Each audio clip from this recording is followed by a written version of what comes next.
Kasih karunia dan damai sejahtera yang dari Allah Bapa kita di dalam Yesus Kristus kiranya memelihara hatimu. Amin. Sahabat rohani, nats renungan bagi kita pada hari ini tertulis di dalam 1 Tawarikh 28 ayat 20. Lalu berkatalah Daud kepada Salomo anaknya, kuatkan dan teguhkanlah hatimu, dan lakukanlah itu. Janganlah takut dan janganlah tawar hati, sebab Tuhan Allahku menyertai engkau. Ia tidak akan membiarkan dan meninggalkan engkau sampai segala pekerjaan untuk ibadah di rumah Allah selesai. Sahabat rohani di dalam Yesus Kristus, setiap manusia pasti mempunyai rasa takut di dalam dirinya. Secara psikologi, rasa takut di dalam diri manusia sangat baik karena hal itu menjadi deteksi dini dalam menghadapi bahaya yang mungkin terjadi di sekitarnya. Misalnya, orang akan selalu berjalan di pinggir jalan raya karena adanya rasa takut ditabrak kendaraan. Yang menjadi salah adalah kalau rasa takut yang berlebihan.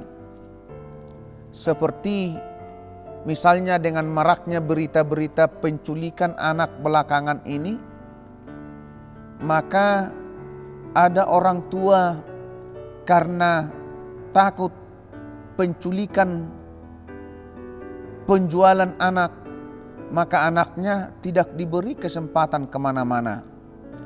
Kemanapun anaknya selalu menjaganya. Akhirnya anak itu tidak mempunyai teman dan tidak punya pergaulan.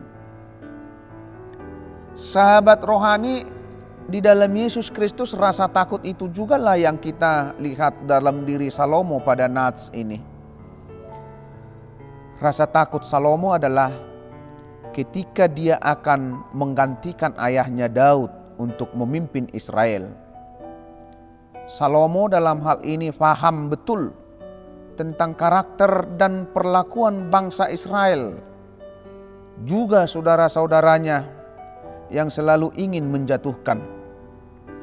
Dalam situasi seperti itulah Daud memberi nasihat kepada Salomo, karena Daud mengerti rasa takut dan rasa khawatir Salomo dalam meneruskan tahta kepemimpinan Israel itu. Menurut Daud, salah satu hal yang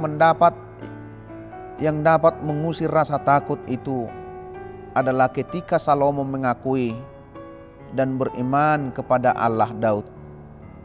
Allah yang disembah oleh Daud tidak pernah meninggalkannya. Sahabat rohani, di dalam Yesus Kristus banyak hal-hal yang kita khawatirkan seperti keluarga, anak, pekerjaan, kegiatan, dan lain sebagainya. Dalam berbagai hal yang kita khawatirkan, salah satu cara menguatkan kita adalah ketika kita mau mengakui dan mengimani Allah yang menjadi Tuhan kita itu. Allah yang kita kenal melalui Yesus Kristus itu adalah Allah yang setia melindungi dan menyertai kita dengan kuasa-Nya. Percayalah dan imanilah Tuhan Allah yang berkuasa menyertaimu dalam berbagai macam kekhawatiran dalam kehidupanmu. Amin.